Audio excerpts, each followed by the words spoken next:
தமிழக அரசியல் களத்தில் கடந்த சில நாட்களாக நடைபெறக்கூடிய நகர்வுகள் மிக பெரும் கேள்விகளை ஏற்படுத்தி இருக்கிறது. குறிப்பாக நடக்கும் இந்த நிகழ்வுகள் யாரை குறிவைத்து நடக்கிறது அப்படின்ற ஒரு கேள்வியைத்தான் தற்பொழுது பிரதானமாக எழுப்பி இருக்கிறது. தொடர்ந்து என்டிஏ கூட்டணியிலிருந்து ஓபிஎஸ் அவர்களுடைய வெளியேற்றம், நேற்றைய தினம் டிடிவி அவர்களும் அந்த கூட்டணியிலிருந்து தான் வெளியேறுவதாக அறிவித்திருந்தார். இதற்கு முன்னதாக சசிகலா அவர்கள் வெளியிட்ட அறிக்கை, அதற்கு முன்பு நிகழ்ந்த சசிகலா மற்றும் செங்கோட்டையன் சந்திப்பு, இதுபோன்று தொடர்ந்து நடைபெறக்கூடிய அரசியல் நிகழ்வுகள் பல்வேறு கேள்விகளை களத்தில் எழுப்புகிறது. அதைத் தொடர்ந்து நாம் தற்பொழுது அது குறித்து விவாதிக்க இருக்கிறோம். தமிழக அரசியல் களத்தில் நடப்பது என்ன, நடக்கக்கூடிய நிகழ்வுகள் யாரை குறிவைத்து நடக்கிறது அப்படின்ற கேள்விதான் நம் முன்பு எழுந்திருக்கிறது.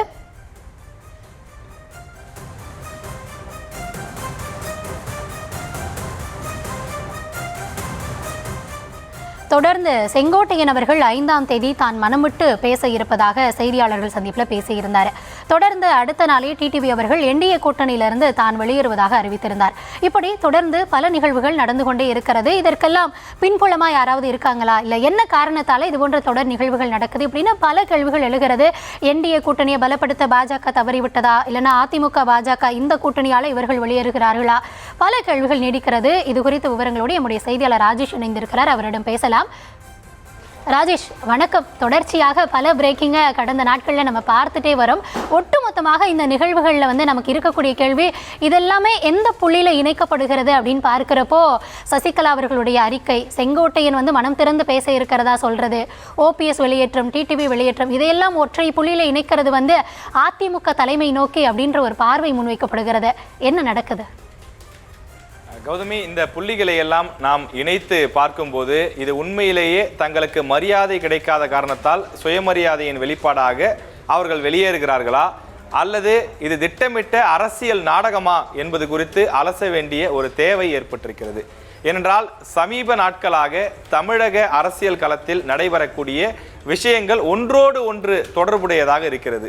அதாவது பாஜக கூட்டணியிலிருந்து ஓபிஎஸ் முதலில் வெளியேறினார். அதற்கான காரணங்களை சொல்லியிருந்தார். சில நாட்களுக்கு முன்பு செங்கோட்டையன் அவர்கள் சசிகலாவை சந்தித்ததாக சொல்லப்படுகின்றது. அதனைத் தொடர்ந்து சசிகலா அவர்கள் தரப்பிலிருந்து வெளியிடப்பட்ட அறிக்கை, நேற்றைய தினம் டிடிவி தினகரன் இந்த கூட்டணியிலிருந்து வெளியேறுவதாக அறிவித்திருக்கக்கூடிய விஷயங்கள், அதே போல செங்கோட்டையன் அவர்கள் நாளை பத்திரிகையாளர்களை சந்திக்க இருப்பதாகவும் முக்கிய தகவலை மனம் திறந்து பேச இருப்பதாகவும் அவர் தெரிவித்திருக்கக்கூடிய விஷயங்கள், இவையெல்லாம் ஒன்றன் பின் ஒன்றாக வெளிவரக்கூடிய விஷயங்களாக இருக்கின்றது. இவையெல்லாம் இபிஎஸ்சினுடைய அந்த தலைமையை குறிவைத்து நகர்த்தப்படக்கூடிய காய் நகர்த்தல்களா என்பது குறித்து விவாதிக்க வேண்டிய, அலச வேண்டிய ஒரு தேவையாக மாறி இருக்கின்றது. முதலில் ஓபிஎஸ் இந்த கூட்டணியிலிருந்து வெளியேறியிருந்தார். அதற்கான காரணங்கள், பாஜக உரிய மரியாதையை கொடுக்கவில்லை, தொடர்ந்து இந்த கூட்டணியில் நாங்கள் இருக்கிறோமா இல்லையா என்பது குறித்து உறுதியான நிலைப்பாடு எதுவுமே தெரியாத ஒரு சூழலில்தான் எங்களை வைத்திருக்கிறார்கள் என்ற ஒரு விஷயத்தை அவர் தெரிவித்திருந்தார்.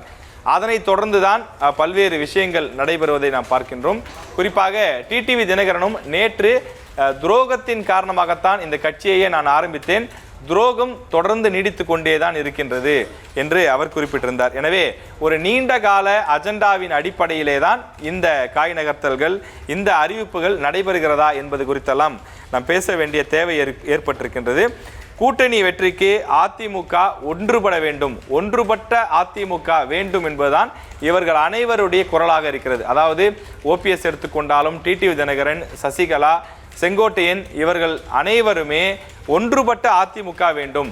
அந்த ஒன்றுபட்ட அதிமுகவிற்கு அதிமுக பொதுச் செயலாளராக இருக்கக்கூடிய இபிஎஸ் தடையாக இருக்கிறார் என்பதைத்தான் அவர்கள் வெளிப்படையாகவும் மறைமுகமாகவும் தொடர்ந்து சொல்லி வருகின்றார்கள்.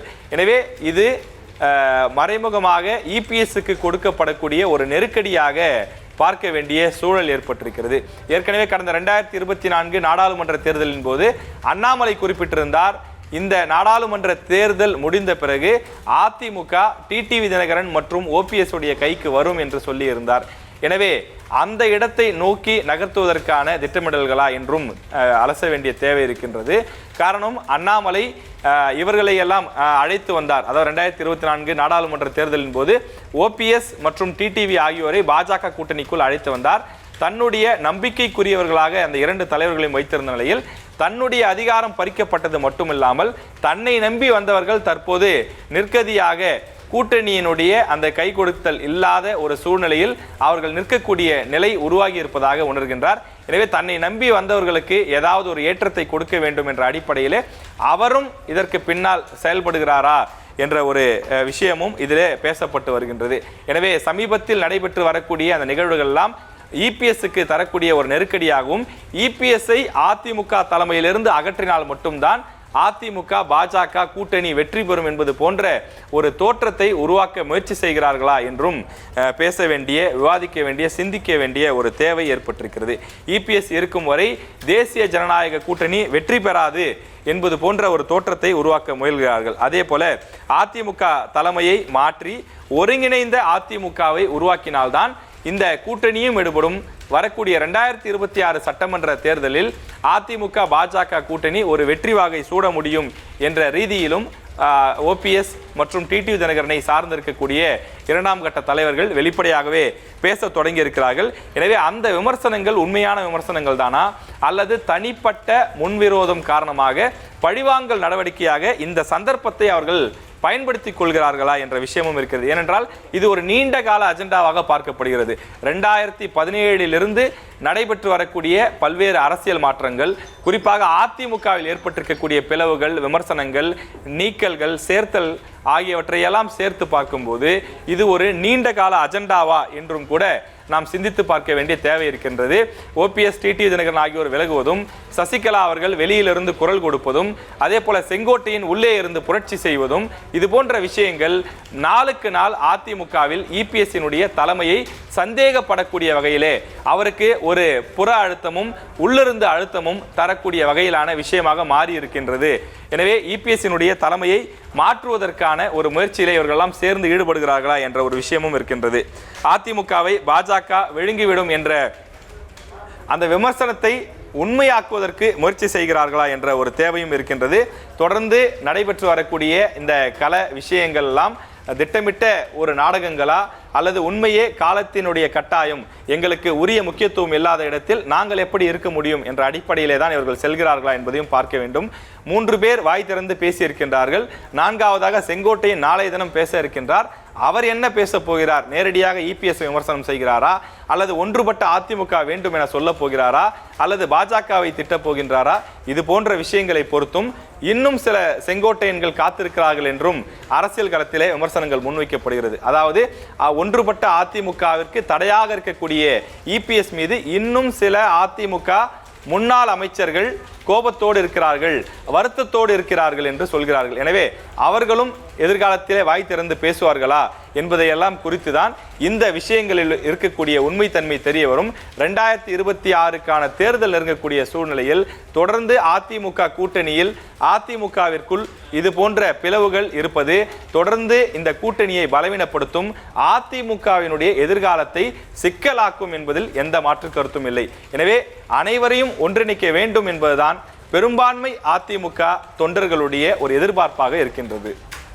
ராஜேஷ், ஏற்கனவே இந்த முறை நடைபெறக்கூடிய சட்டமன்ற தேர்தலில் அதிமுக ஆட்சியை பிடிக்கணும் அப்படின்ற ஒரு அழுத்தம் அவர்கள் மேலே இருக்கிறது. இதையும் தாண்டி தற்பொழுது கட்சிக்குள்ளாகவும் ஏற்கனவே அழுத்தம் இருப்பதாகவும் வெளியவும் அழுத்தம் இருப்பதாக கூறப்படும் நிலையில் ஒட்டுமொத்த ப்ரெஷர் பாயிண்ட்டும் எங்கே வந்து நிற்குது அப்படின்னா அதிமுகவினுடைய பொதுச் செயலாளர் எடப்பாடி பழனிசாமி அவர்கள் தலையில தான் வந்து நிற்குது. அப்படி இருக்கும் பட்சத்தில் அதை எதிர்கொள்வதற்கோ இல்லை இது தொடர்பான அந்த புரிதலும் அவருக்கு இருக்கும் தானே. அப்போ இதை கூட்டணியில் இருக்கக்கூடிய பாஜக ஏற்கனவே என்டிஏல இருந்து ஒவ்வொருத்தரை வெளியே போறாங்க. அதனை தடுப்பதற்கு அவர்கள் நடவடிக்கை எடுக்கலையா? இல்லை அதிமுக வேணும்னு நினைக்கிறதுனால இது போன்ற நிகழ்வுகள் நடக்குதா? இல்லை யாருடைய அறிவுறுத்தலின் பேர்ல இந்த நடவடிக்கைகள் அப்படின்ற ஒரு கேள்வி எழுதல? கௌதமி, ரொம்ப முக்கியமான ஒரு கேள்வியை எழுப்பியிருக்கிறீங்க. இந்த புரிதல் எல்லாம், இந்த கேள்விகள் எல்லாம் இபிஎஸ்க்கு தெரியாதா என்பது உங்களுடைய கேள்வி. நிச்சயமாக இபிஎஸும் இந்த விஷயத்தை உணர்ந்திருக்கின்றார். அது மட்டும் இல்லாமல் ஏற்கனவே 6 முன்னாள் அமைச்சர்கள் இபிஎஸ்ஐ அவரது இல்லத்திலே சந்தித்து அவரிடம் பேசியிருக்கிறார்கள். இந்த விஷயம் குறித்தெல்லாம் அழுத்தம் திருத்தமாக தெரிவித்திருக்கிறார்கள். இதை இல்லை என்று இபிஎஸ் அவர்கள் மறுத்திருக்கிறார். ஆனாலும் கூட அப்படி ஒரு சந்திப்பு நிகழ்ந்ததாகத்தான் அரசியல் வட்டாரங்கள், அதிமுக வட்டாரங்கள் தெரிவிக்கின்றன. அப்படி ஒரு சந்திப்பு நடைபெற்றிருந்தாலும் கூட இபிஎஸ் இந்த விஷயத்தில், அதாவது பிரிந்து சென்ற சக்திகளான அதாவது ஓபிஎஸ், டிடிவி தினகரன், சசிகலா ஆகியோரை மீண்டும் சேர்க்கவே கூடாது என்பதில் மிக மிக உறுதியாக இருப்பதாக சொல்லப்படுகின்றது. காரணம், கடந்த கால வரலாறுகள். 2017 அதிமுக ஆட்சி இருந்தபோது இபிஎஸ் முதலமைச்சராக இருந்தபோது அவர் எவ்வாறெல்லாம் பாதிக்கப்பட்டார், டிடிவி தினகரன் என்ன மாதிரியான நெருக்கடியை கொடுத்தார், சசிகலா என்ன மாதிரியான நெருக்கடியை கொடுத்தார், அதே போல ஓபிஎஸ் அவருக்கு என்ன மாதிரியான தொந்தரவுகளை எல்லாம் கொடுத்து கொண்டு வந்தார் என்பதையெல்லாம் நேரடியாக பாதித்தவராக பார்த்தவராக இபிஎஸ் இருக்கிறார். எனவேதான் சில விஷயங்கள் மட்டும் கூடவே கூடாது. அதாவது இந்த பிரிந்து சென்றவர்கள் சென்றவர்களாகவே இருக்கட்டும். அதனால் அதிமுகவிற்கு இழப்பு ஏற்படுகிறது என்பது அவருக்கும் தெரிகிறது. தெரிந்தாலும் கூட கடந்த கால மனக்கசப்புகள், கடந்த கால வருத்தங்கள், அந்த அனுபவங்கள் ஆகியவற்றை எல்லாம் கொண்டு அவர்களை மீண்டும் நீங்கள் சேர்த்தால், ஒருவேளை நீங்கள் சொல்வது போலவே சேர்த்து கொண்டு 2026 அதிமுக ஆட்சி வந்துவிட்டால் அப்போது இவர்கள் மீண்டும் புரட்சி செய்ய மாட்டார்கள், மீண்டும் ஒரு 18 எம்எல்ஏக்களை அழைத்து கொண்டு வெளியில் செல்ல மாட்டார்கள் என்பதற்கு என்ன நிச்சயம் இருக்கிறது? சிந்தித்து பாருங்கள். ஒருவேளை முக்குளத்தோர் சமுதாயத்தை சார்ந்த அல்லது தென் மாவட்டங்களை சார்ந்த ஒரு 10 எம்எல்ஏக்களை, ஒரு 20 எம்எல்ஏக்களை அவர்கள் அழைத்து கொண்டு வெளியில் சென்று புரட்சி செய்தால் அப்போது அதிமுக நிலையாக ஆட்சி செய்ய முடியுமா? ஒரு தலைமை என்பது உறுதியாக இருக்க முடியுமா? அப்படி நிகழாது என்பதற்கு என்ன உத்தரவாதம் இருக்கிறது என்று இபிஎஸ் தரப்பில் இருக்கக்கூடியவர்கள் கேள்வி எழுப்புகிறார்கள். எனவே அவர்களுடைய கேரக்டர், அவர்களுடைய நிலைப்பாடு என்ன என்பது இபிஎஸ்க்கு நன்றாக தெரியும். அதன் காரணமாகத்தான் அவர்களை ஏற்க மறுக்கிறார். ஒரு குறுகிய கால சமரசத்திற்காக அவர்களை ஏற்றுக்கொண்டால் எதிர்காலத்தில் மீண்டும் பெரிய சிக்கலை சந்திக்க வேண்டிய சூழல் ஏற்படும் என்பது இபிஎஸ் தரப்பினருடைய கருத்தாக இருக்கிறது. ராஜேஷ், இணைப்புல பல்வேறு கேள்விகளுக்கு விடையளித்திருந்தீங்க. இது குறித்து நம்ம பேசலாம். தற்போதைய விவரங்களுக்கு நன்றி ராஜேஷ். தொடர்ந்து நடைபெறக்கூடிய நிகழ்வுகள் இபிஎஸ் அவர்களுடைய ஆளுமையை கேள்விக்குள்ளாக்கும் நடவடிக்கையா அப்படின்ற ஒரு கேள்வி எழுந்திருக்கிறது. இந்த தருணத்தில் நம்முடைய பத்திரிகையாளர் ராதாகிருஷ்ணன் அவர்கள் இணைந்திருக்கிறார். சார் வணக்கம். தொடர்ந்து அவர்கிட்ட நம்ம பேசலாம். அதற்கு முன்னதாக இன்றைய விவாதத்தில் நம்ம விவாதித்து கொண்டிருப்பது தமிழக அரசியல் களத்தில் நடக்கக்கூடிய விஷயங்கள் யாரை குறிவைத்து நடக்கிறது, இதனால் யாருக்கு ஒரு இக்கட்டான சூழல் ஏற்பட்டு இருக்கிறது. ஏன்னா தொடர்ந்து சசிகலா அவர்களுடைய அறிக்கை, செங்கோட்டையன் அவர்களுடைய செய்தியாளர் சந்திப்பு, டிடிவி அவர்கள் என்டிஏ கூட்டணியிலிருந்து வெளியேறியிருப்பது, அதற்கு முன்னதாகவே ஓபிஎஸ் அவர்கள் என்டிஏ கூட்டணியிலிருந்து வெளியேறியிருப்பது, இப்படி ஒட்டுமொத்தமாக இவர்கள் ஒன்றிணைந்து இல்லைனா அடுத்து வரக்கூடிய நாட்களில் இந்த செயல்பாடுகள் எதை நோக்கி இழுத்து செல்லும், அடுத்த கட்டம் என்னவாக இருக்கும் அப்படின்ற கேள்வி எழும் பொழுது இது அனைத்துமே அதிமுகவினுடைய தலைமையை கைப்பற்றுவதற்கான ஒரு திட்டமா, இல்லை அடுத்தபடியாக இபிஎஸ் அவர்களுடைய தலைமையை கேள்விக்குள்ளாக்கும் ஒரு நடவடிக்கையாக இருக்குமா, ஏற்பட்டு இருக்கக்கூடிய பாஜக அதிமுக கூட்டணிக்கான ஒரு நெருக்கடியா, இது போன்ற பல கேள்விகள் இந்த நகர்வுகளை ஒட்டி ஏற்பட்டு இருக்கிறது. இந்த தருணத்தில் பத்திரிகையாளர் ராதாகிருஷ்ணன் நம்முடைய இணைந்திருக்கிறார். சார் வணக்கம். இணைப்பில் வந்தமைக்கு முதல்ல நன்றி. தொடர்ந்து அரசியல் களத்தில் நடப்பதை நாமளும் பார்த்து கொண்டு இருக்கிறோம். இப்போ சசிகலா அவர்கள் அறிக்கை, தொடர்ந்து செங்கோட்டையன் அவர்கள் செய்தியாளர் சந்திப்பு, இந்த நடக்கக்கூடிய விஷயங்கள் எல்லாமே இபிஎஸ்ஸின் தலைமைக்கான குறியா அப்படின்ற ஒரு கேள்வி நீடிக்கிறது. அதை நம்ம அப்படி பார்க்கறது சரியா? அப்படித்தான் பார்க்க வேண்டும் என்று நான் கருதுகிறேன். அது மட்டும் கிடையாது, இபிஎஸ்னுடைய தலைமை மட்டும் கிடையாது, நாயனாருடைய தலைமைக்கும் புரிவதுதான் ஒரு பெரிய ஒரு நீக்கம் நடந்து கொண்டிருக்கிறதாகத்தான் தெரிகிறது. ஏனென்றால் இப்போது டிடிவி தினகரன் ரிவல் பண்ண வேண்டிய அவசியமே கிடையாது. டிடிவி தினகரன் நிபந்தனை இல்லாமல் 2024 நரேந்திர மோடிக்கு அவர் சப்போர்ட் செய்தார். நரேந்திர மோடியே வேண்டாம் என்று சொன்ன ஒரு நபர் தான் டிடிவி தினகரன். ஏனென்றால் அவர் ஜெயிலில் இருந்தவர் என்றெல்லாம், அதாவது ஊழல் குற்றத்துக்காக ஒருத்தருக்கு பணம் கொடுத்து இரட்டை சின்னத்தை வாங்க பார்த்த குற்றத்துக்காக அவரை சிறைப்பிடித்தனர். அப்படி இருக்கின்ற ஒரு நபரை அப்படி ஒரு நபருடைய சப்போர்ட் தேவையில்லை என்று நரேந்திர மோடி பேசிக் கொண்டிருந்ததாக பத்திரிகைகள் எல்லாம் வந்த விஷயமா இருக்கிறது. அப்போ அந்த டைம்லயே நிபந்தனை இல்லாமல் ஒரு சப்போர்ட் கொடுத்த ஒருத்தர் திடீரென்று திரும்பி இப்போ பாஜக நான் இல்லை, என்டிஏ கூட்டணியில் நான் இல்லை என்று கூறுவது நிச்சயமாக இது அதிமுகவுக்கு மட்டும் ஒரு சவாலாக கிடையாது, பாஜகவுக்கும் இல்லை என்றால் இன்று இருக்கின்ற தமிழக பாஜக தலைமைக்கும் ஒரு சவாலாகத்தான் இருக்கிறது. அப்ப ரெண்டு இடத்துலையும் இது பிரச்சனையாகத்தான் இருக்கிறது. பாஜக தலைமைக்கும் தமிழக தலைமைக்கும் ஒரு சவாலாக இருக்கிறது, அதிமுகவினுடைய தலைமைக்கும் ஒரு சவாலாக இருக்கிறது. சார், நடக்கக்கூடிய நிகழ்வுகளில் இன்னொரு கேள்வி என்னன்னா, ஹூ புல்ஸ் த ஸ்ட்ரிங்ஸ் அப்படின்ற ஒரு கேள்வி எழுது இல்லையா? இதை தன்னிச்சையாக அவங்களா பண்றதா, இல்லைன்னா இதற்கு பின்னாடி யாராவது இதை இயக்குகிறார்களா அப்படின்ற ஒரு கேள்வியும் தவிர்க்க முடியாதாக இருக்கிறது. உங்க பார்வையில நீங்க என்ன சொல்றீங்க? என்னை பொறுத்தவரை இதுல 2-3 பிளேயர்ஸ் இருக்கிறதாக காணுகிறேன். நான் அண்ணாமலை, டிடிவி தினகரன் இவர்கள் தான் பிரைம் மூவர்ஸாக பார்க்கிறேன். செங்கோட்டையன் ஒரு கருவிதான். செங்கோட்டையன் ஒரு காலத்திலையும் ஒரு தலைவராக பாவித்து கிடையாது, அவர் தலைவராக வந்ததும் கிடையாது. 2017 அவர் தலைவர் ஆயிருக்கலாம். அவர் அந்த வாய்ப்பை வந்து இழந்து விட்டார். அதன் பிறகு அதற்கான வாய்ப்பே கிடையாது. இந்த ஒரு சிச்சுவேஷன்ல தான் இப்போ அண்ணாமலை பாஜக என்ற ஒரு பாஜக இருக்கிறது. அண்ணாமலைக்கு இருக்கின்ற ஒரு ஃபேன் ஃபாலோயிங் இருக்கு இல்லையா, அந்த ஃபாலோயிங்குடைய ஒரு பாஜக இருக்கிறது. அவர்களும் அண்ணாமலையும் அதே மாதிரி டிடிவி தினகரனும் சேர்ந்து நடத்துகின்ற ஒரு விஷயமாகத்தான் பார்க்க வேண்டியதாக இருக்கிறது. பாஜகவுக்கும் நெருக்கடி, அதிமுகவுக்கும் நெருக்கடி. அப்ப இந்த நெருக்கடியில் இருந்து யாருக்கெல்லாம் லாபம் வரும்னு பாத்தீங்கன்னா இந்த 2 நபர்களுக்கும் லாபம் வரும் என்று அவர்கள் கருதி கொண்டிருக்கிறார்கள். ஆனால் இது வந்து நிச்சயமாக தலைமைக்கு பிடிக்காத ஒரு விளையாட்டா இருக்கு. எந்த தலைமைக்குன்னு பாத்தீங்கன்னா பாஜகவினுடைய தலைமைக்கு பிடிக்காத ஒரு விளையாட்டா இருக்கிறது. அவருக்கு மிக தெளிவாக தெரியும், அண்ணாமலையுடைய கேப்பபிலிட்டிஸ் தெரியும். அதனாலதான் ஏப்ரல்லேயே வந்து ஒரு கூட்டணி அமைத்து அந்த கூட்டணி ஜெல்லாக வேண்டும் என்றதுக்காக தான் அமித்ஷா வந்து மாதம் வந்து கொண்டிருக்கிறார். நரேந்திர மோடி மாதம் வந்து கொண்டிருக்கிறார்கள். அப்ப அந்த ஒரு இடத்துல தான் இது ஒரு செக்மேட்டாக மாறும் என்று நான் கருதுகிறேன். அது பொறுத்திருந்து தான் பார்க்க வேண்டும். நேற்றைய தினம் தான் அமித்ஷாவினுடைய வீட்டில் வந்து அந்த கூட்டம் நடந்திருக்கிறது, பாஜக தலைவர்களுடைய கூட்டம் நடந்திருக்கிறது. அதனுடைய பொருள் என்னவென்று நம்ம கூடிய சீக்கிரத்தில் அறிவோம் என்று நான் கருதுகிறேன். Okay sir. சார், இதற்கு முன்னாடி திரு அமித்ஷா அவர்கள் தமிழகத்திற்கு நெல்லைக்கு வந்திருந்தப்போ ஒரு கால்குலேஷன் சொன்னார். ஒரு 18+21 மொத்தமாக ஒரு 39% வாக்குகள் அப்படின்றது அந்த அவர் குறிப்பிட்ட அந்த 18 அப்படின்றதே இன்க்ளூசிவ் ஆஃப் ஓபிஎஸ், டிடிவி இவர்கள் அனைவரையும் உள்ளடக்கியதானே அந்த 18%. அப்போது இவர்கள் வெளியேறுகிறார்கள் அப்படின்னா ஒட்டுமொத்தமாக அந்த கூட்டணியினுடைய வாக்கு சதவிகிதம் அப்படின்றது தேர்தல் நேரத்தில் எப்படியாக மாறும்? இது அந்த வாக்கு அரசியலில் எத்தகைய தாக்கத்தை ஏற்படுத்தும்? இது எல்லாமே பேரம் பேசுறது தானே, பொசிஷனிங் தானே. அதாவது தேர்தலுக்கு முன்னால அதிகமாக சீட்டுகள் வேண்டும், எங்களை வந்து நீங்க வந்து உட்கார வைத்து பேச வேண்டும், இதெல்லாம் எங்களை வந்து இழிவுபடுத்திட்டு விஷயமா இருக்கிறது. அப்ப இதுக்கெல்லாம் சேர்த்து ஒரு தீர்வை தான் வந்து இந்த கட்சிகள் வந்து தேடிக்கொண்டிருக்கிறதே தவிர நிச்சயமாக நாங்கள் வந்து விட்டு போவோன்றெல்லாம் யாரும் கூற மாட்டாங்க. 2026 என்பது மிக மிக முக்கியமான தேர்தல், குறிப்பாக ஓபிஎஸ்க்கு முக்கியமான தேர்தல், டிடிவிக்கு முக்கியமான தேர்தல்.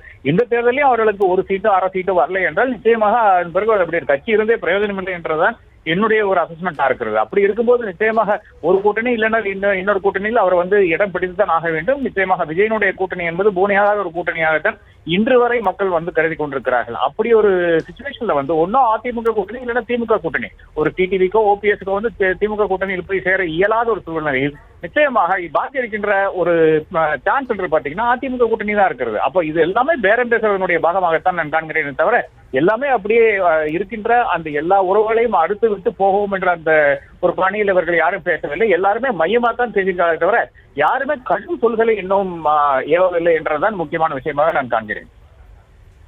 நன்றி சார். இணைப்பில் வந்து உங்கள் தரப்பு பார்வையை பதிவு செய்தமைக்க மிக்க நன்றி. தொடர்ந்து நம்முடைய பத்திரிகையாளர் பிரியன் அவர்கள் இணைந்திருக்கிறார். சார் வணக்கம். இணைப்பில் வந்ததுக்கு முதல்ல நன்றி. முன்னதாகவே கூட்டணிக்குள்ளாக ஓபிஎஸ்ஓ இல்லை டிடிவியோ இருப்பதாக அதிமுக தரப்புல இருந்து எப்பவுமே அவங்க சொல்லலை, என்டிஏவும் அதை உறுதிப்படுத்தவே இல்லை.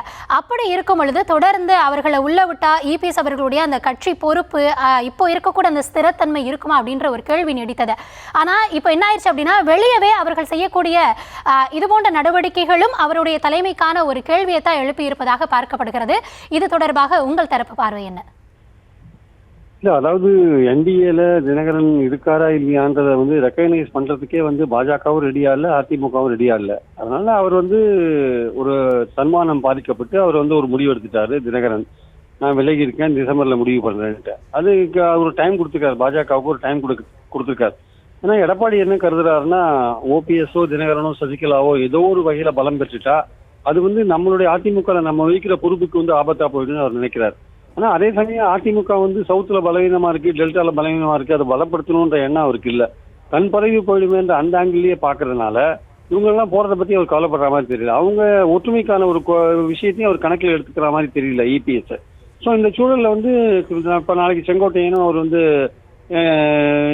இபிஎஸ் எதிர்த்து என்ன மாதிரி அறிக்கை விட போறாரு தெரியல. பட் அவர் வந்து ஒரு சண்டை போடுற மூட்ல, ஒரு ஃபைட்டிங் மூட்ல தான் அவர் இருக்காருன்னு எல்லாருமே சொல்றாங்க. அப்படி பார்க்கும்போது செங்கோட்டையனோ அல்லது ஓபிஎஸ்ஓ தினகரனோ சசிகலாவோ இணைந்து நாளைக்கு எலெக்ஷன்ஸ்ல வந்து விஜய் கூட்டணிக்கு விஜய் பக்கம் போறாங்களா இல்ல மறுபடியும் பாஜக பக்கம் கூட்ட போறாங்களா தெரியாது. பட் விஜய் பக்கம் போறதுக்கான வாய்ப்புகள் ரொம்ப குறைவு. ஏன்னா விஜய் வந்து எந்த அளவுக்கு இவங்க சீனியர்ஸா இருக்காங்க, எந்த அளவுக்கு ரெக்கக்னைஸ் பண்ணி இவங்களுக்கு மரியாதை கொடுத்து கூட்டணிகளை சேர்த்து பாருன்னு போன்ற விஷயங்கள்லாம் இருக்கு. அது உரிய மரியாதை அங்க கிடைக்குமான்றது ஒரு கேள்விக்குறியா இருக்கு.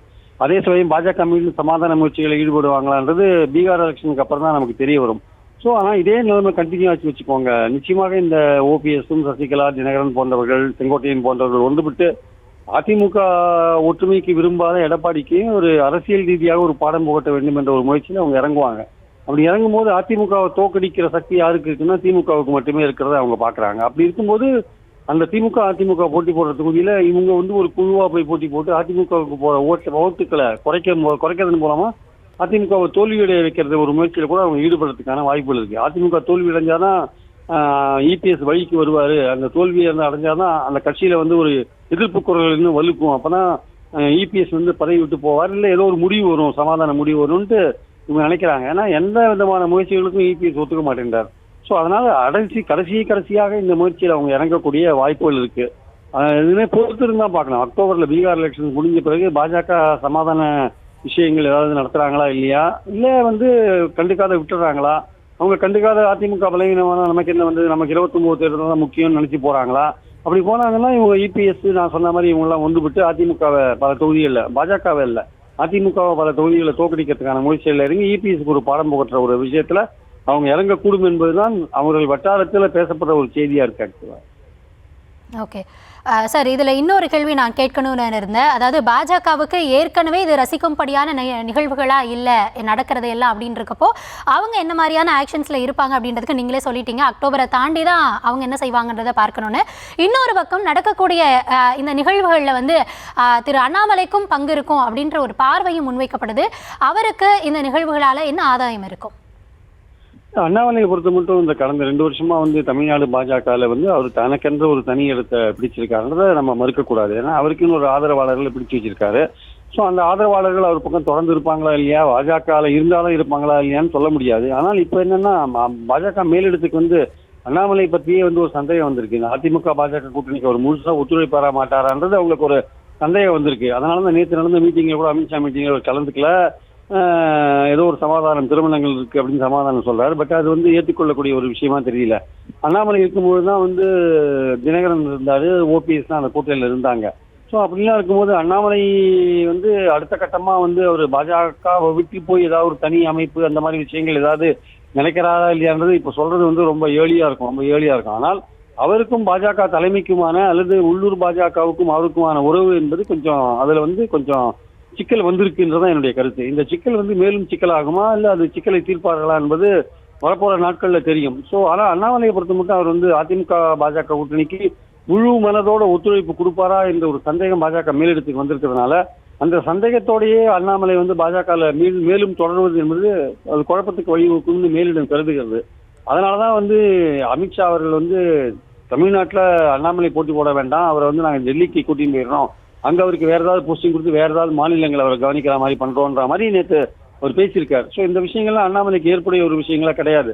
ஸோ அண்ணாமலை என்ன மாதிரி முடிவு எடுக்கிறாரு, அவர் நாளைக்கு வந்து தினகரன் ஓபிஎஸோட சேர்ந்து அந்த மாதிரி ஏதாவது தனி ஆவர்த்தனம் தனியான ஒரு அமைப்பு போன்ற விஷயங்களை நினைக்கிறாரா இல்லையான்றது சொல்ல முடியாது. ஆனால் அரசியல் வந்து எதுவுமே நடக்காதுன்னு சொல்ல முடியாது. ஒவ்வொருத்தரும் அவங்களுடைய தனிப்பட்ட எதிர்காலத்தை பார்க்கும்போது அரசியல்ல எது வேணா நடக்கலாம். தினகரன் இப்போ அவருடைய எதிர்காலத்தை பாக்குறாரு. கடைசி கட்டத்தில் நம்ம தொங்கல்ல விட்டா என்ன பண்றது, அந்தரத்துல தொங்க விட்டா என்ன பண்றதுன்னு இப்ப விலகிட்டாரு. அதே மாதிரி அண்ணாமலையும் கடைசி கட்டத்துல வந்து நமக்கு சீட் கொடுக்கல, நம்மள வேற எங்கேயோ போட்டுட்டாங்க, நம்மளை ஒதுக்குறாங்க, ஓரங்கட்டுறாங்கன்ற போது நம்மளுடைய எதிர்காலம் என்ன அவங்களுக்கு முடிவு எடுக்க வேண்டிய கட்டாயத்துக்கு போறாரு. அரசியல்ல வந்து அந்த டைமிங்கும் தன்னுடைய எதிர்காலத்தை நினைச்சு ஒரு அரசியல் முடிவும் வந்து சரியா கோயின்சைட் ஆனோம். அது கோயின்சைட் ஆனா வெற்றி பெறதுக்கான வாய்ப்பு இருக்கு. ஸோ அண்ணாமலையை பொறுத்த மட்டும் அவர் என்ன மாதிரியான முடிவுகள் எடுப்பாரு, அவருக்கு ஒருவேளை பதவி கொடுத்து அவர் போகலைன்னா அப்ப நம்ம புரிஞ்சுக்கலாம் அவர் பாஜக மேலிடத்து மேல அதிருப்தியா இருக்காரு, தமிழ்நாட்டை விட்டு அவரை தூக்க பாக்குறாங்கன்னா அவர் அதிருப்தியா இருக்காரு, போலேன்னா அதிருப்தியா இருக்காருன்னு புரிஞ்சுக்கலாம். ஸோ அண்ணாமலையோட ரோலும் வரப்போற காலத்துல வந்து நம்ம கூர்ந்து கவனிக்க வேண்டிய ஒரு விஷயமா நான் பாக்குறேன் ஆக்சுவலா. நன்றி சார், இந்த தருணத்தில் இணைப்பில் வந்து உங்கள் தரப்பு பார்வையை பதிவு செய்தமைக்கு மிக்க நன்றி.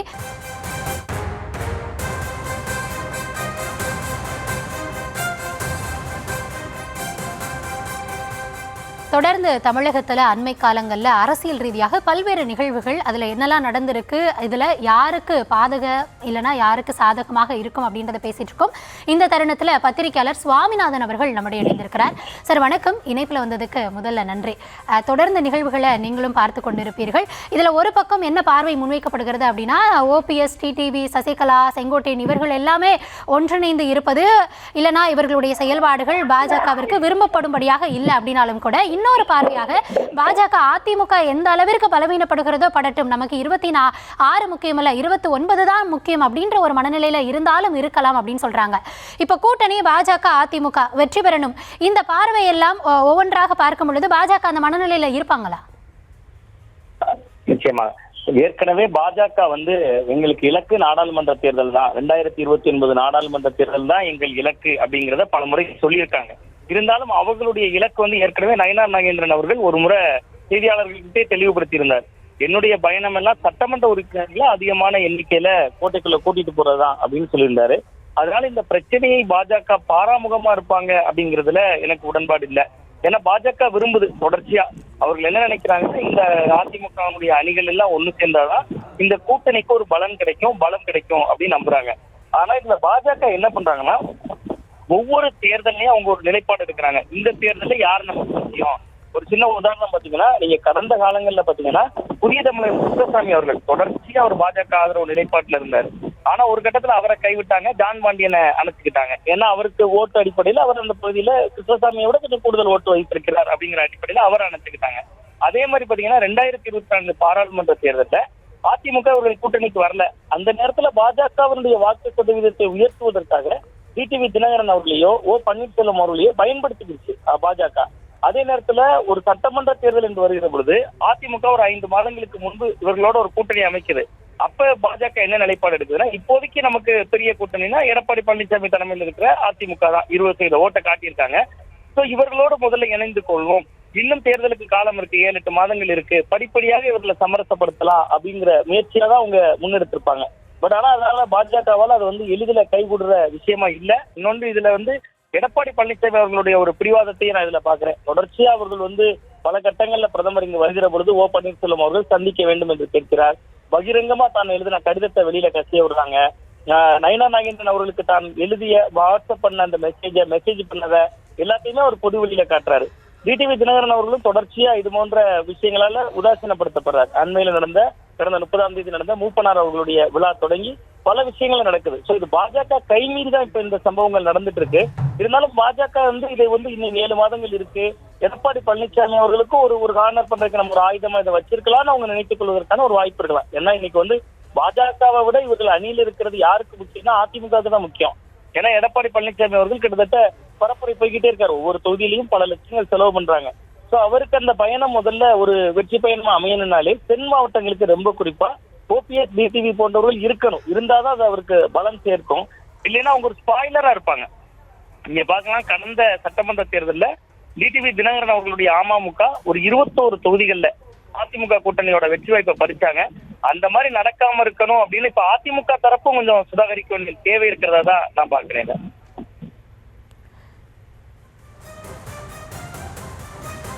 சார், ஒட்டுமொத்தமாக இப்போ நம்ம பார்க்கும் பொழுது இந்த தரப்பில் இது போன்று, அதாவது ஒவ்வொருத்தர் மேற்கொள்ளக்கூடிய முடிவுகள் என்டிஏலேருந்து நாங்கள் வெளியே வரோம் தொடர்ச்சியாக வெளியேறது, இது எல்லாமே எதிர்த்தரப்பிற்கு எந்த அளவிற்கு அவங்கள பொறுத்த வரைக்கும் இது எந்த அளவுக்கு அவங்களுக்கு கை கொடுக்கக்கூடிய ஒரு நடவடிக்கை அவங்க பார்ப்பாங்க? நிச்சயமா இது இப்படி ஒரு அணியில வெறும் இன்னைக்கு ஓபிஎஸ்ஓ டிடிவி போன்றவர்களோ உள்ள இல்லாம பாமக பிளவுபட்ட பாமகவாக இருக்கக்கூடிய காலகட்டத்துல களம் திமுகவுக்கு தான் 100% சாதகமாக இருக்கும். ஏற்கனவே முதல்வர் சொல்லிட்டு இருக்காரு 200க்கு மேல ஜெயிப்போன்னு. அதை நோக்கி அவர்களை இது நகர்த்திடக்கூடிய ஒரு விஷயமும் இருக்கும் அதுக்கு பின்னாடி. அப்ப அதிமுக இவர்கள் எல்லாரையும் அந்த கூட்டணிக்குள்ள ஏதோ ஒரு உருவத்துல வைக்கலைன்னா தென் மாவட்டங்கள்ல உங்களுக்கு ஒரு 58 சட்டமன்ற தொகுதிகள் இருக்கு. ஒட்டுமொத்தமா தமிழ்நாட்டுல ஒரு 50 சட்டமன்ற தொகுதிகள்ல முக்குளத்தோர் வெற்றி தோல்வியை நிர்மாணிக்கக்கூடிய தொகுதிகள் இருக்கு. அதுக்கு மேலேயே இருக்கும். அப்ப அவங்க என்னன்னா ஓபிஎஸ்ஓ டிடிவியோ ஒருவேளை தனித்து தேர்தலை சந்தித்து விட்டார்கள்னா ஒரு ஸ்பாய்லரா இருப்பாங்க. கிட்டத்தட்ட ஒரு தொகுதியில ஒரு 5000 10,000 ஓட்டு பிரிந்தால் கூட நடக்க இருப்பது சட்டமன்ற தேர்தல். அதான் நான் சொல்றேன். தென்காசி சட்டமன்ற தொகுதி ஒரு உதாரணத்துக்கு எடுத்துக்கிட்டீங்கன்னா இங்க காங்கிரஸ் ஜெயிச்சிருக்கு. அந்த தொகுதியில அதிமுக வெறும் 400 ஓட்டுல தான் தோத்தாங்க. ஆனா அந்த தொகுதியில பாத்தீங்கன்னா அமமுக கடந்த சட்டமன்ற தேர்தலில் 10,000 ஓட்டு எடுத்தாங்க, 9,900 நினைக்கிறேன். இதே மாதிரி பல தொகுதிகள்ல நம்ம உதாரணமா சொல்ல முடியும். சோ அது ஒரு பெரிய ஸ்பாய்லரா மாறிடுவாங்க. அது அதிமுக பாஜக கூட்டணிக்கு பெரிய பலவீனமா இருக்கும்.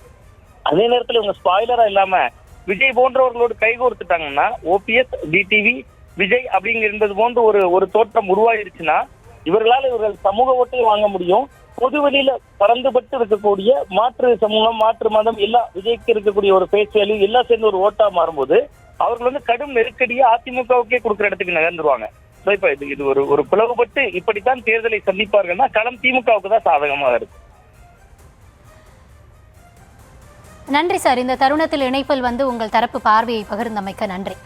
தொடர்ந்து 2026 தமிழகத்தில் நடைபெற இருக்கக்கூடிய தேர்தல். இந்த நிலையில எதிர்க்கட்சியாக பொறுப்பில் இருந்து ஆளும் கட்சிக்கு நெருக்கடியை கொடுக்க வேண்டிய சூழலில் இருக்கும் அதிமுக தலைமை இன்று நெருக்கடிக்கு உள்ளாகி இருக்கிறது.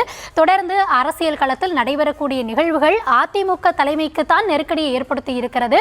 கூட்டணியில் இருக்கும் பாஜக என்ன நடவடிக்கையை மேற்கொள்ளும் என்பதை பொறுத்திருந்துதான் பார்க்க வேண்டியதாக இருப்பதாக பத்திரிகையாளர்கள் தங்கள் கருத்துக்களை முன்வைத்தார்கள். அதனை தொடர்ச்சியாக பார்த்தோம்.